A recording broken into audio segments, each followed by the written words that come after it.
সুপ্রভাত বন্ধুরা, আজ হলো 14 জুলাই, 29 আষাঢ়, 28 মহরম, মঙ্গলবার। আজকের সকালের বিশেষ বিশেষ খবরগুলি হলো: সোনাবাড়ি ঘাটে উচ্ছেদ অভিযান, 15টি অবৈধ দোকানঘর গুড়িয়ে দিল প্রশাসন। গোহত্যায় বাধা নেই, মাদ্রাজ হাইকোর্টের রায়ে সুপ্রিম কোর্টের স্থগিতাদেশ। বড় সাফল্য বিজয় সরকারের। তামিলনাড়ুতে বকরি ঈদে বা অন্য কোনো দিনে গোহত্যায় নিষেধাজ্ঞা জারি করেছিল মাদ্রাজ হাইকোর্ট। আগামী 72 ঘন্টায় ভারী থেকে অতি ভারী বৃষ্টির পূর্বাভাস রাজ্যে, সতর্কতা জারি। এক ভয়ঙ্কর ঘটনা, জমি বিবাদকে কেন্দ্র করে ভাইয়ের হাতে খুন ভাই। বিধানসভায় প্রকাশিত তথ্য, অসমে নথিভুক্ত বেকার 15,43,000-এর বেশি, স্নাতক স্নাতকোত্তর মিলিয়ে 7,65,000-এর বেশি। মহিলাদের বাকি থাকা ক্ষুদ্র ঋণ আর পরিশোধ করা হবে না, অবস্থান স্পষ্ট করল সরকার। নবজাতকের মৃত্যুর ব্ল্যাক স্পট হাইলাকান্দি, উদ্বিগ্ন স্বাস্থ্যমন্ত্রী। 3 মাসে মৃত্যু 25 নবজাতকের। বিধানসভায় তুললেন বিধায়ক মিলন দাস। রাজ্যসভার উপনির্বাচনে মনোনয়ন দাখিল সুস্মিতা দেবের। হরমুজ প্রণালীকে কেন্দ্র করে ইরান ও আমেরিকার সংঘাত আরও তীব্র আকার নিল। ইরানে ফের হামলা আমেরিকার, যে কোনো মূল্যে হরমুজ রক্ষা করব, হুঁশিয়ারি ইরানের।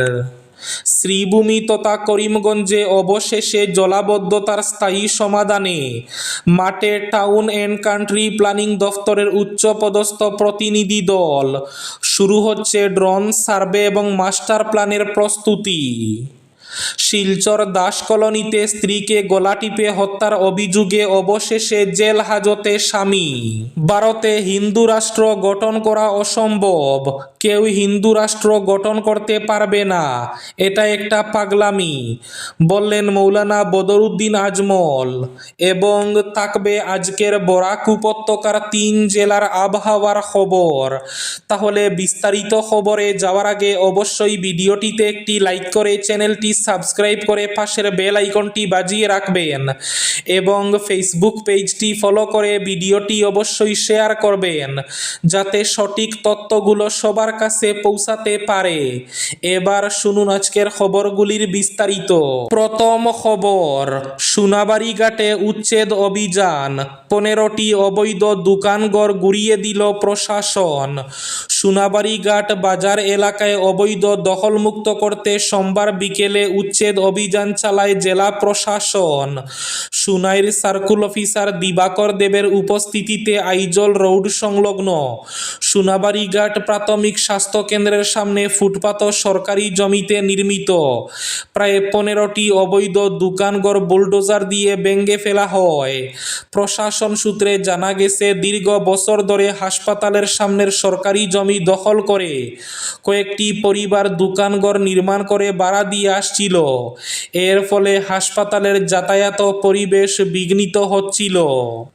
আগামী 72 ঘন্টায় ভারী থেকে অতি ভারী বৃষ্টির পূর্বাভাস রাজ্যে, সতর্কতা জারি। এখনো কাটেনি আগের বন্যার দগদগে স্মৃতি। বহু জেলার মানুষ যখন ধীরে ধীরে স্বাভাবিক জীবনে ফিরতে শুরু করেছেন, ঠিক তখনই নতুন উদ্বেগের বার্তা এলো।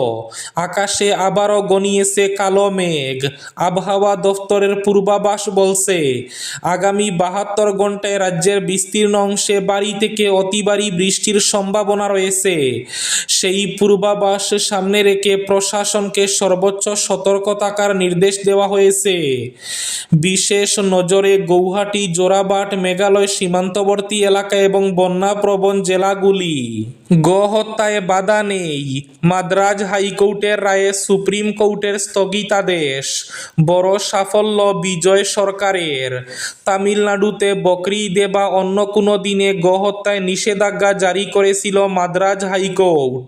সুপ্রিম কোর্ট সোমবার হাইকোর্টের নির্দেশের উপরে স্থগিতাদেশ জারি করল। বিচারপতি বিক্রম নাথ এবং বিচারপতি সন্দীপ মেহতার ডিভিশন বেঞ্চ ওই মামলার অন্তর্বর্তী নির্দেশ দিয়েছে। ডিভিশন বেঞ্চের পর্যবেক্ষণ হাইকোর্টের নির্দেশের শেষ প্যারাগ্রাফে যেখানে রাজ্য জুড়ে নিষেধাজ্ঞা জারির কথা বলা হয়েছে তা সংশোধনের প্রয়োজন রয়েছে।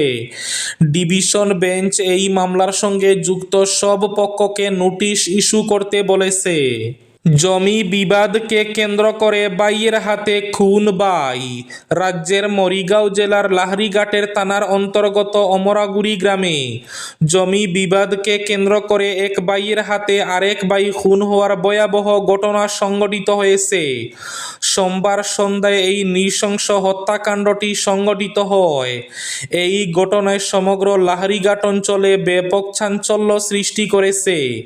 স্থানীয় সূত্রে জানা গেছে ইমাম হোসেন তার নিজের বড় ভাই জাকির হোসেনকে রাস্তায় রড দিয়ে আক্রমণ করে।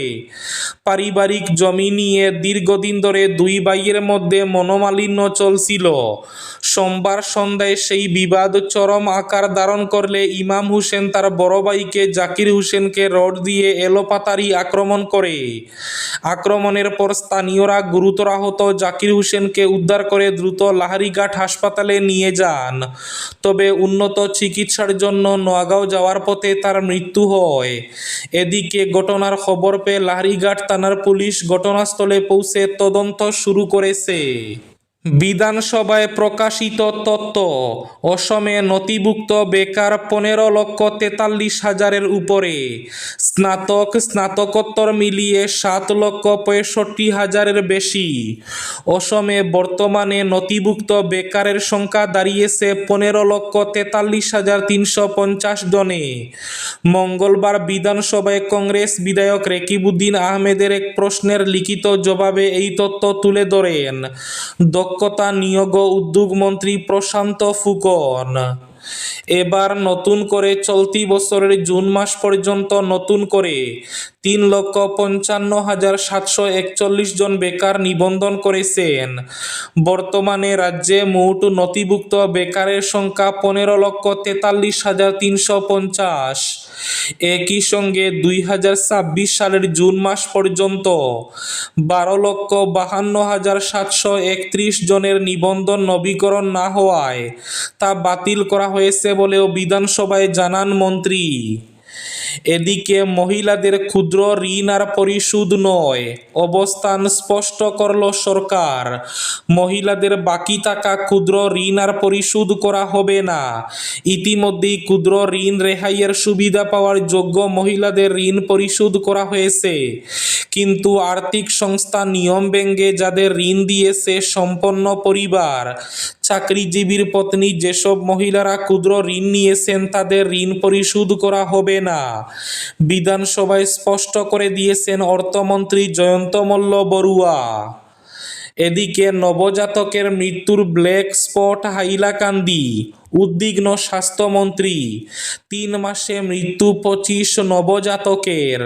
বিধানসভায় তুললেন বিধায়ক মিলন দাস।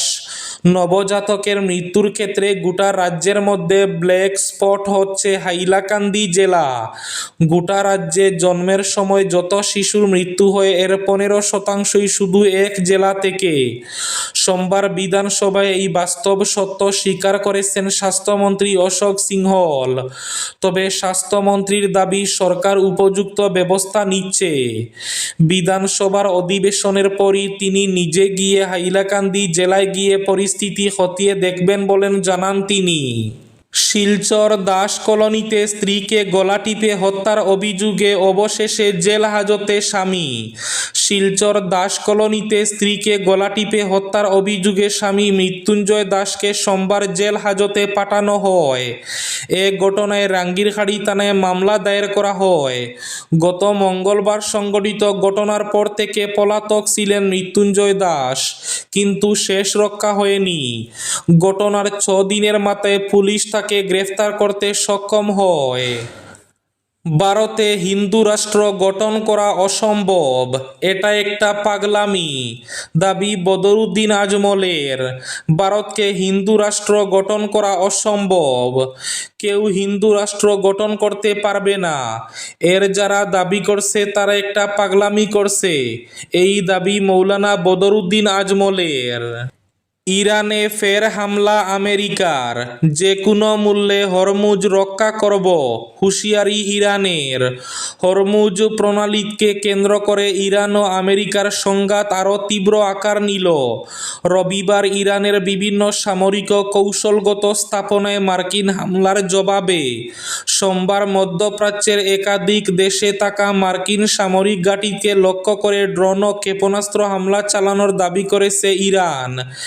একই সঙ্গে ইরানের শীর্ষ নেতৃত্ব স্পষ্ট বার্তা দিয়েছে, যে কোনো মূল্যে হরমুজ প্রণালী রক্ষা করা হবে। রাজ্যসভার উপনির্বাচনের জন্য বিধানসভায় মনোনয়ন জমা দিলেন বিজেপির মনোনীত 3 প্রার্থী সুস্মিতা দেব, সুখেন্দু শেখর রায় ও প্রকাশ চিকবরাইক। সোমবার মনোনয়ন জমা দেওয়ার সময় উপস্থিত ছিলেন বিজেপির রাজ্য সভাপতি শ্রমিক ভট্টাচার্য এবং মুখ্যমন্ত্রী শুভেন্দু অধিকারী। মনোনয়ন জমা দেওয়ার পরে সুস্মিতা দেব বললেন, এটাকে আমার নিজের পরিবার বলেই মনে হচ্ছে। রাজ্যে পালাবদলের পরই তৃণমূল কংগ্রেস থেকে পদত্যাগ করেছিলেন 3 সাংসদ। গত বৃহস্পতিবার 3 জনই বিজেপির সল্ট লেকের অফিসে গিয়ে শাসক শিবিরে যোগদান করেন। আজকের বরাক উপত্যকার 3 জেলার আবহাওয়ার খবর। আজ বরাক উপত্যকার 3 জেলার আকাশ একটু মেঘলা থাকলেও গরম থাকার পূর্বাভাস। শিলচর কাছাড়ে আজ সর্বোচ্চ তাপমাত্রা থাকবে 34 ডিগ্রি সেলসিয়াস এবং সর্বনিম্ন তাপমাত্রা থাকবে 27 ডিগ্রি সেলসিয়াস। শ্রীভূমি তথা করিমগঞ্জ জেলায় আজ সর্বোচ্চ তাপমাত্রা থাকবে 34 ডিগ্রি সেলসিয়াস এবং সর্বনিম্ন তাপমাত্রা থাকবে 26 ডিগ্রি সেলসিয়াস। হাইলাকান্দি জেলায় আজ সর্বোচ্চ তাপমাত্রা থাকবে 33 ডিগ্রি সেলসিয়াস এবং সর্বনিম্ন তাপমাত্রা থাকবে 27 ডিগ্রি সেলসিয়াস। এবার শেষ খবরটি। শ্রীভূমিতে জলাবদ্ধতার স্থায়ী সমাধানে মাঠে টাউন অ্যান্ড কান্ট্রি প্ল্যানিং দফতরের উচ্চপদস্থ প্রতিনিধি দল। শুরু হচ্ছে ড্রোন সার্ভে এবং মাস্টার প্ল্যানের প্রস্তুতি। বর্ষা নামলেই শ্রীভূমি শহরের মানুষের মনে ফিরে আসে পূরণের আতঙ্ক, জলাবদ্ধতা। কয়েক ঘন্টার টানা বৃষ্টিতে শহরের ব্রজেন্দ্র রোড, এমএমসি রোড, নটিয়াখাল সংলগ্ন এলাকা, বিভিন্ন বাজার এবং একাধিক আবাসিক অঞ্চল হাঁটু সমান জলে ডুবে যায়। থমকে দাঁড়ায় জনজীবন, ব্যাহত হয়ে ব্যবসা বাণিজ্য, যান চলাচল, শিক্ষা প্রতিষ্ঠানের স্বাভাবিক কার্যক্রম। বছরের পর বছর ধরে চলতে থাকা এই সমস্যাই শ্রীভূমির অন্যতম বড় নাগরিক সংকটে পরিণত হয়েছে। এই দীর্ঘদিনের দুর্ভোগ থেকে শহরবাসীকে মুক্তি দিতে এবার বড় পদক্ষেপ নিল রাজ্য সরকার। জলাবদ্ধতার স্থায়ী এবং বিজ্ঞানসম্মত সমাধান খুঁজতে সোমবার গৌহাটি থেকে টাউন অ্যান্ড কান্ট্রি প্ল্যানিং দফতরের ডিরেক্টরের নেতৃত্বে উচ্চপদস্থ প্রতিনিধি দল শ্রীভূমিতে সে সরজমিনে পরিস্থিতি পরিদর্শন করে। এই ছিল আজকের সকালের বিশেষ খবরগুলি। ভিডিওটি অবশ্যই লাইক করে শেয়ার করে দেবেন।